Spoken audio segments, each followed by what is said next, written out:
Alright, it's time for Tihani, first tamer of Omninesia. So, it's not that Tihani and Rawiri are all that different.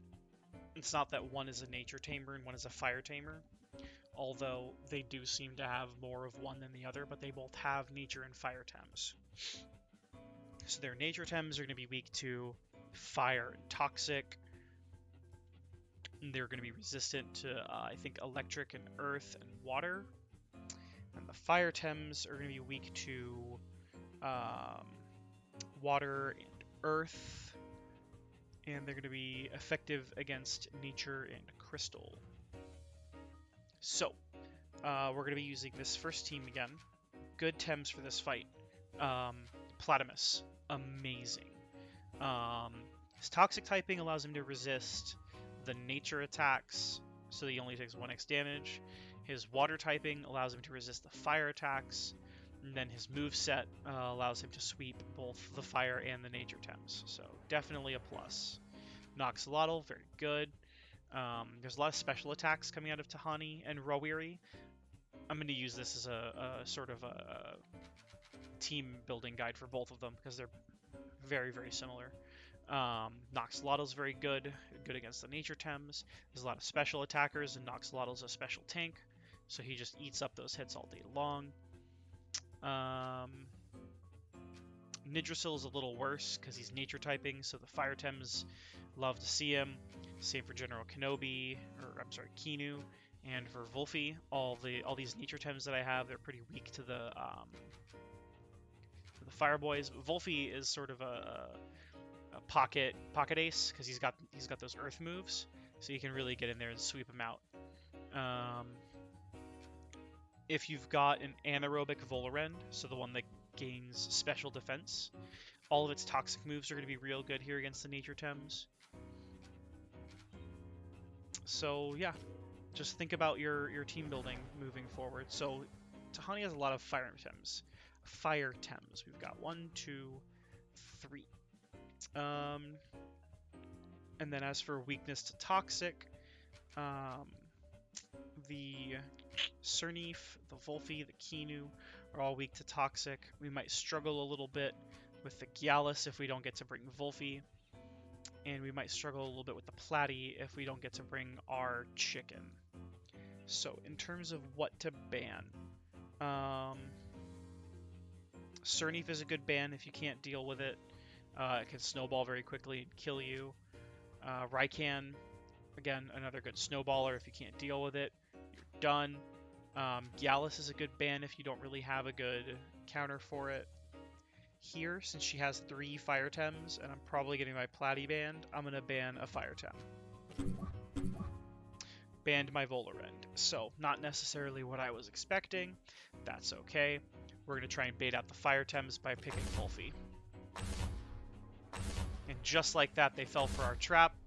There's my Platamus. So now we want to pick someone who can sit here and eat the fire attacks that are going to come from these 2. Well, it's not these 3 guys. It would have been Noxolotl, but Noxolotl's gone, so it's going to be Momo. Oh, I have to ban first. Sick. We're going to ban the Cernif, because the Cernif is going to come in and eat our Platy up. So we're going to pick Momo to swap in and eat these fire attacks. And so the Kinu we can counter with either Nidrasil or Gyalis. Seeing as the opponent picked this Platamus and still has a Wolfie and a Gyalis left, I'm going to bring Gyalis. And Nidrasil.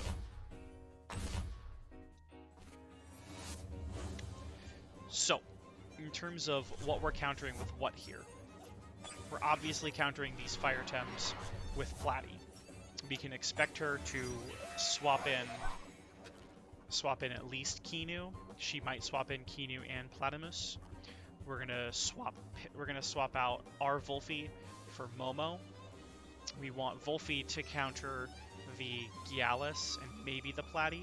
We want our Gyalis to counter the Kinu, maybe the Gyalis, maybe the Platy, and Nidrasil is going to be a dark horse pick. So here goes. The scarier tem between these 2 right off the bat is Mastion.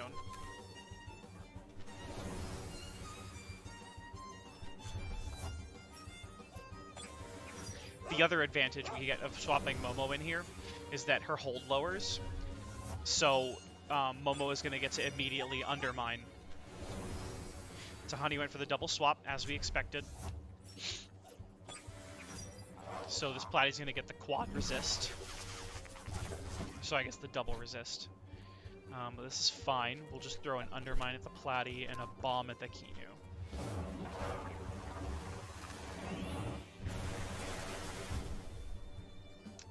Momo's probably dead here to a beta burst.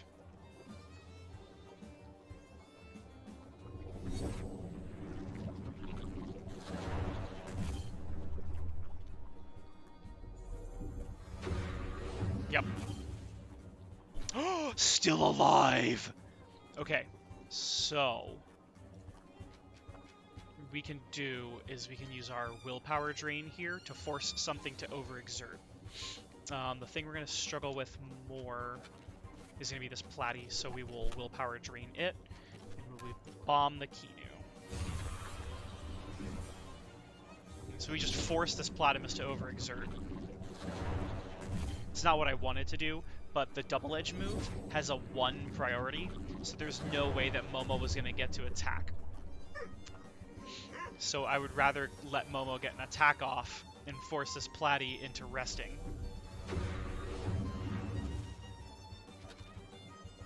And we'll go ahead and bring out the Mantis to help us get rid of this Kinu. Now, what I could have done is I could have swapped Kinu out for Gyalis, then Gyalis would have had its crystal moves up to counter this Kinu, but our Duck is doing a fine job of that all in his zone, so we'll take this turn to throw some free damage at Platy, or I guess at the Platy slot for whatever gets swapped in. Probably a Fire Temp, yep, to counter the Gyalis. Is this a double? Wow, right back to the Fire Temps. That's very intriguing. I guess it's a safe move because my Duck is out of stamina.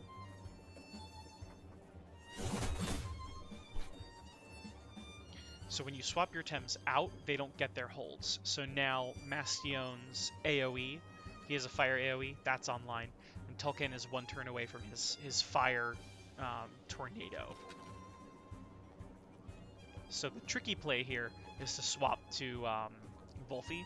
Volfi has a fun trait called Team Elusive. So Mastion is going to want to use his AoE move here. If I have Volfi in this slot, Volfi won't take the hit. And the Tulkan's probably going to throw a wind attack at the Duck. And we're going to rest the Duck. Because he has a Sweatband on, which restores some of his stamina every turn. It restores more stamina. So we're getting Platymus's on-turn stamina, we're getting his Sweatband stamina, and we're going to have rest stamina. But he doesn't survive. It's going to make this very difficult, if not impossible.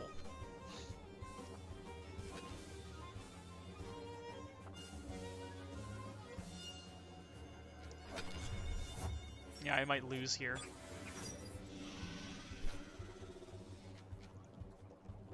So now we have Fire Tornado up, which makes Tulkan the priority target. I don't think I'll be able to kill it though, so I'd rather try and kill this Mastion.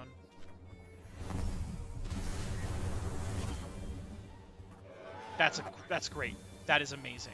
So that stops Flaming Meteor. Okay, good. It attacked. Oh my god, man. The damage is insane. And it didn't overexert either, so that means it can do more stuff to us next turn. Likely a wind attack at Nidrasil.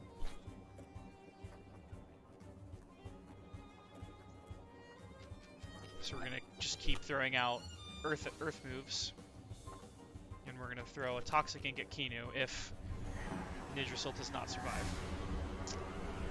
Wow, all this and I'm getting absolutely swept here. This is really frustrating.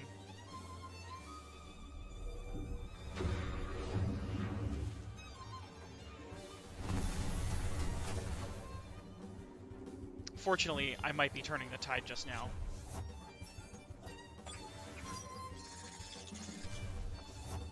Oh, right. She has her own Gallus. Totally forgot about that. So, I really don't want to overexert. But I'm actually closer than I thought to winning here, so I might just do the overexert and double tap this Gallus.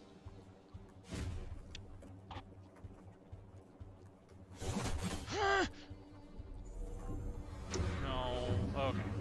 Okay.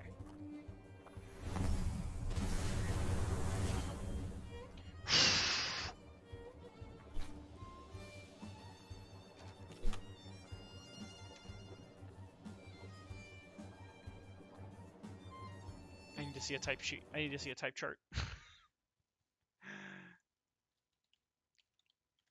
I need to see if I can kill this Gallus this turn. It does not resist crystal.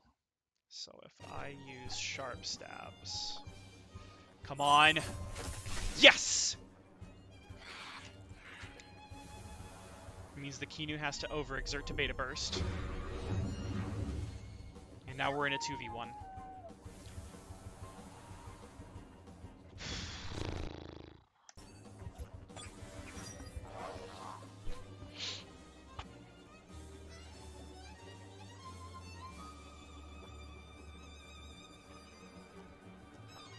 If I use Hook Kick, I'm almost assured this Platymus will die. Kinu has to rest this turn, but I'll have to rest the next turn. If I use Double Gash, the Platymus probably doesn't die. I take extra damage, the Kinu rests, and then I'm facing down them both. I'm facing them both down again. So we'll go for a Hook Kick here.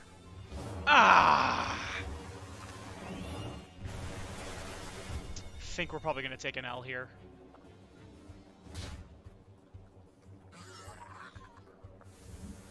God, we're so close, man.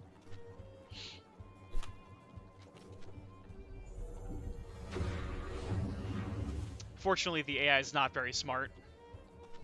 The smart play that I mean, I don't know that there is a proper play there. Like, if it rests again, sure, it won't overexert to kill me, but I'm definitely faster than it. And it was definitely dead to my sharp stabs either way. That was probably about as close as we could get for that fight. I don't know if it could have gotten any closer than that.